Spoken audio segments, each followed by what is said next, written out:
Big French sedans are a rare sight on German roads.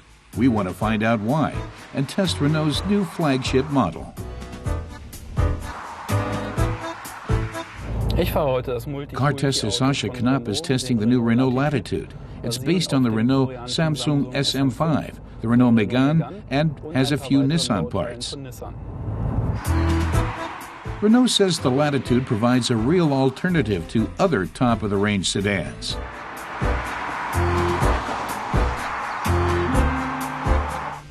The French manufacturers have added some extras to make the car interesting for the German market. Sascha says the car is only available with a full range of driver aids. That includes a massage seat, which he says is relatively high and uncomfortable, and the one he's driving wobbles as well. The extras also include a rear backup camera, leather upholstery, sat-nav, and a keyless go system. But you would search in vain for distance control or a blind spot information system.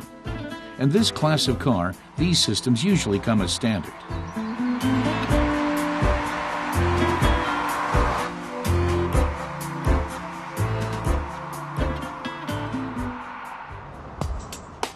And the Renault Latitude won't get any design fans interested. The look of the car is pretty unremarkable. The front has been kept simple. The rounded headlamps reach well into the shoulder line. The side windows have a chrome rim. The Latitude is 4 meters 90 long. At the back, the LED rear lights also reach around the side of the car.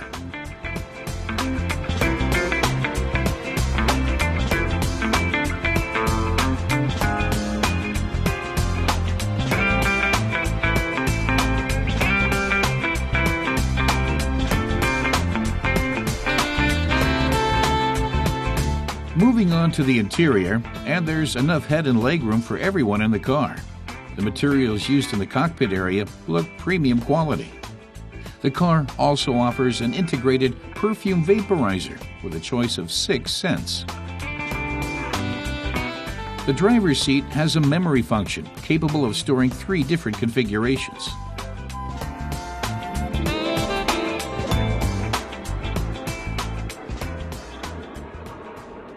Sascha says the Latitude comes in a choice of 2 colors, black or silver gray.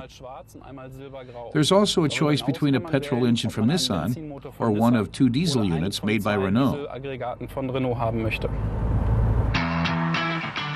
We tested the 2-liter diesel with a 6-speed automatic box that delivers 127 kilowatts. 360 newton-meters of torque get the Latitude from 0 to 100 kilometers an hour in 9.9 seconds. The model we are testing can be leased in Germany for €489 a month over a 4-year period. The Renault chassis is comfortable and another demonstration of the mixed heritage of the car. The front axle is from Renault and the back one by Nissan. Enough said about the driving characteristics. With the smallest engine version in the range, Renault has fired a warning shot to its competitors. The price over the 4-year leasing period is below €20,000 in Germany. At 477 liters, there's plenty of space in the trunk, but it remains to be seen if it can prevail against the competition. The price may be enough to guarantee that. The car can only be leased, not bought, and the smallest model costs €399 a month. The competition will find it hard to match the theoretical price of just over €19,000.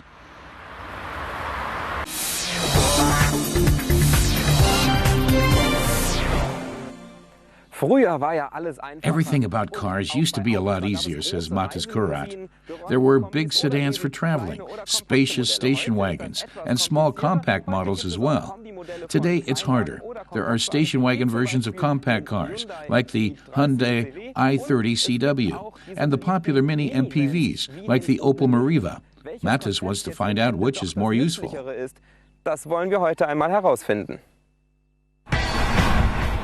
The second-generation Opel Meriva has been on German roads since June 2010.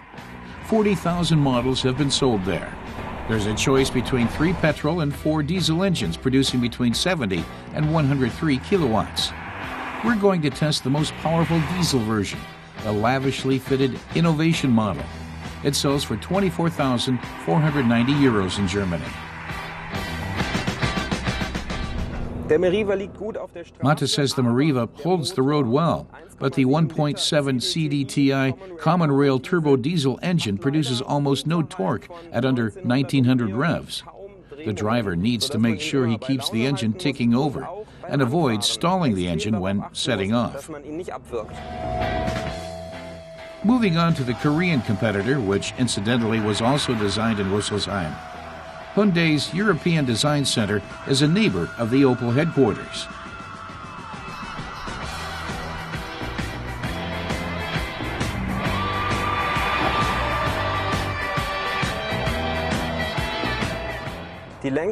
Mata says the steering is a little less direct than with the Meriva.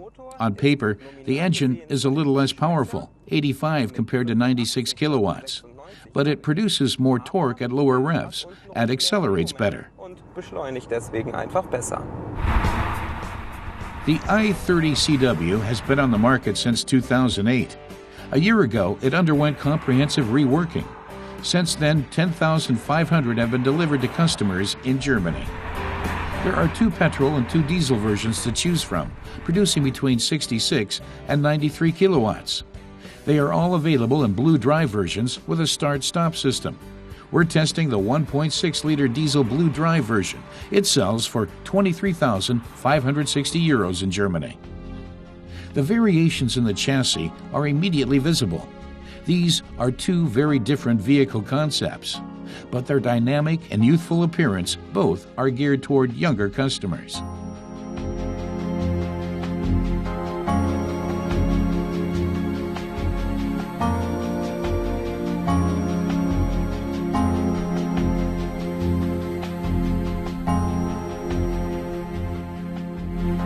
The interior of the i30CW is neatly arranged, but a little sterile.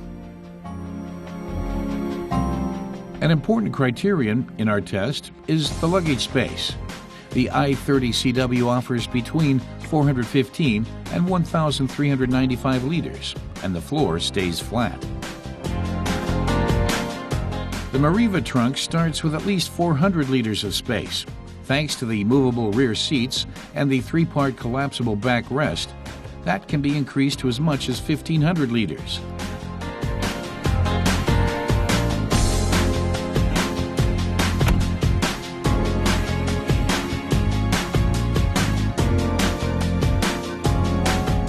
The interior of the Opel is quite playful and a little unclear in places, but the design is still very attractive.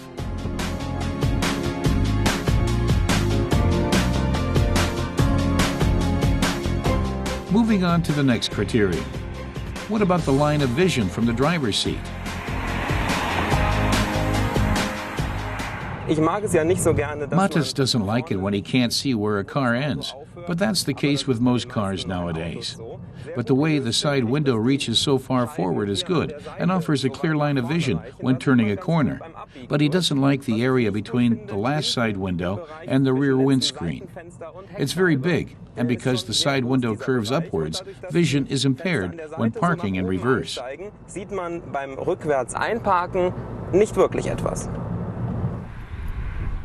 Not too encouraging. How does the i30CW do in comparison?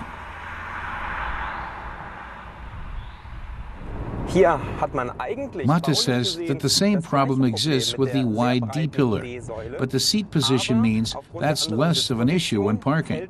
Otherwise, there's a view to the front, left and right, and a good view of the hood.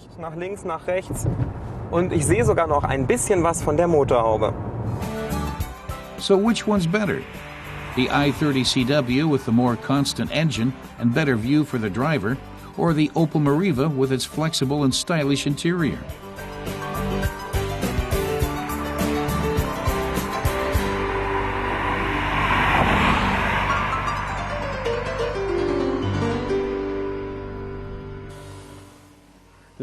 Mate says the Opel Meriva's coach door really does make it easier to get in and out of the car.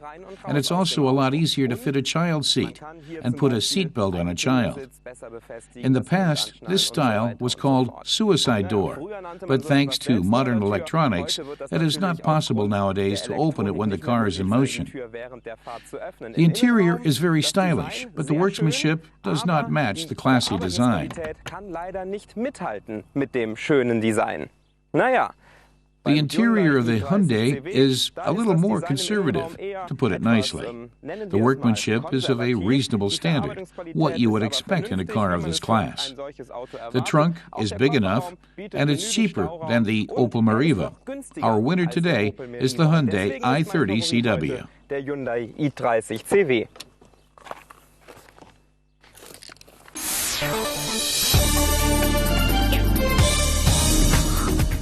Peugeot's EX1 has set a new lap record for an electric car at the legendary Nürburgring circuit. The 250 kilowatt strong car clocked 9 minutes 1.338 seconds on the course. That's another record for the completely electric roadster. In December last year, the EX1 broke the records for the half and quarter mile in China.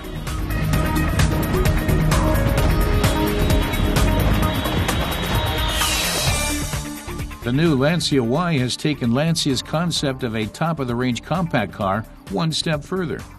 This model comes with 5 doors and offers more comfort and more suitability in everyday use.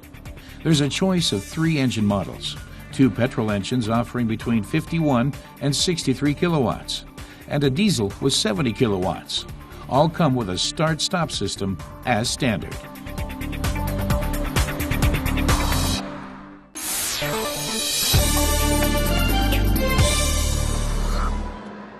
Tuning World Bodensee was launched in 2003 and has since become the biggest tuning fair in Europe.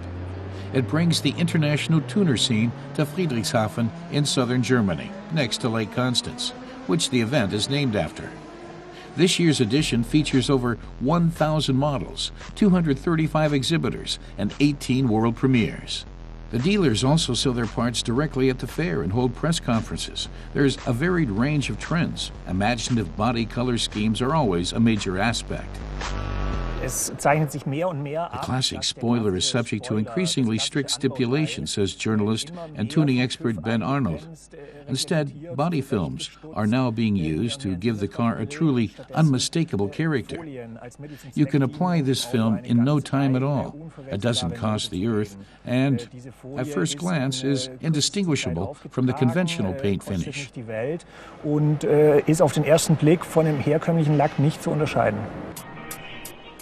If you're looking for a unique look, check out Herb Martinez. The American veteran of the scene is a master of pinstriping, freestyle painting without a stencil. The trend originally emerged in the U.S. back in 1940, when individuality was very important.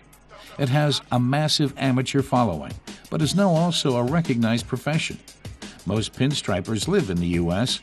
Herb Martinez has over 50 years of experience in his trade and is known as the line doctor. His work has even featured in Hollywood movies. It's very easy to make a car look longer. Just do long lines on it like that. Do panels like that. If you want to accent the body style over the fender well, you just come in like that. If you want to accent how wide the hood is, how wide the back is, how tall the car is, just fill in that area and your eye goes right to it. And your eye automatically makes it grow. There's less color over here. The tuned beauties from BMW, Brabus, and Gembala ooze power and luxury. Buying one of these will cost you a bit extra, of course. Smoking tires are part and parcel of any tuning fair, of course. And bouncing vans are also part of the show. Self-made millionaire and well-known tuner Uli Andlicker has brought along some treats to this year's event. In addition to this car measuring 2.7 meters long and 1.5 meters wide, he has a jet ski, a motorbike, and much more besides. and it all fits into the enormous luxury caravan behind him. The price? A cool 1.2 million euros. It's a luxury caravan built with the contents of a garage, explains the auto fanatic. That comprises 2 mountain bikes, a racing bike made of carbon, a jet ski with 150 horsepower and weighing 120 kilograms, and a pricey Harley. There'd still be room for a motorbike or an MV Agusta and retro concept car like the Piccolo Red Gold Dream there. Also on board are the tuning clubs, the heart and soul of the scene. They present the fruits of their work in 3 halls, and there's an award for the best bit of tuning. Fairsight CEO Klaus Wellmann explains how this year's Tuning World Bodensee took up all the halls, the entire area of the trade fair grounds. There are countless events. The big companies are all here, meaning suppliers of suspensions, tires, and wheel rims. Plus, there are new manufacturers here, like Citroën and Skoda, as well as BMW. Makers like Citroën are here to present their modified parts and styling kits. In addition, there are factory-tuned models on display.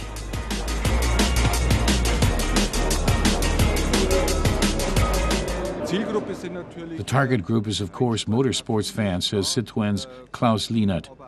But they're also interested in younger customer groups that the traditional product range has not managed to reach. 8 years on, the fair is a major event on the tuning calendar, with something for everyone.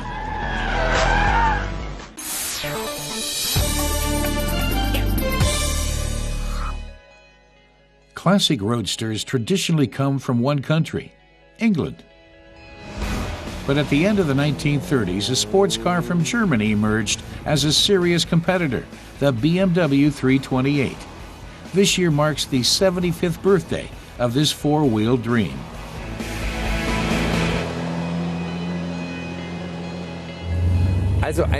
Test driver Christoph Bauer says forcing a pre-war car over mountain roads or maneuvering it through narrow alleyways like those here in Moena could give you the feeling you were doing something terrible to the vehicle. It can also be very demanding. But that's not the case with the 328. It's easy to drive, the gear shift is uncomplicated, and it has a lot of power. Not at all like a pre-war car.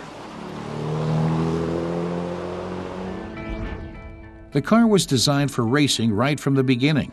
Its 2-liter engine produced 80 horsepower, a real sensation back then. BMW opened a new chapter in the history of sports cars in 1936 with the 328.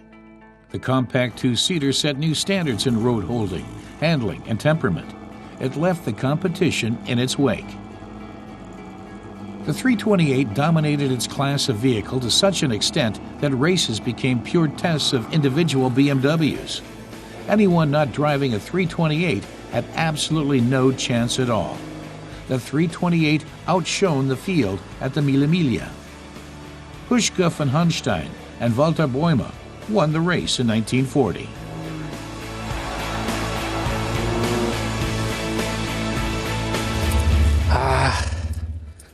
Christoph says the car is simply fun to drive.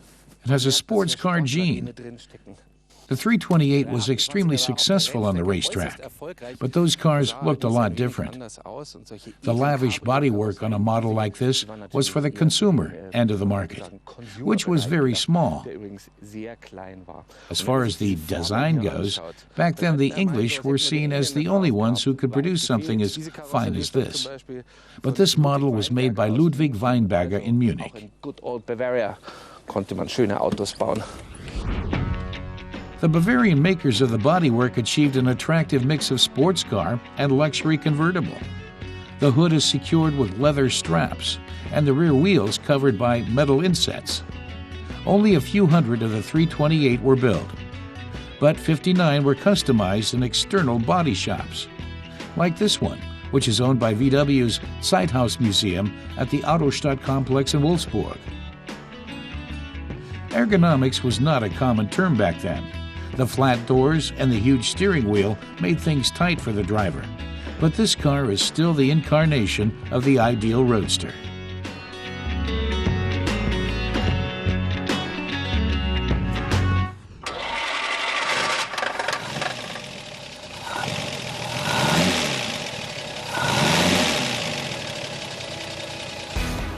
The engine was based on the 50 horsepower model used in the BMW 326. The engineers modified it to increase the output of the 6 cylinders to 80 horsepower in the 328.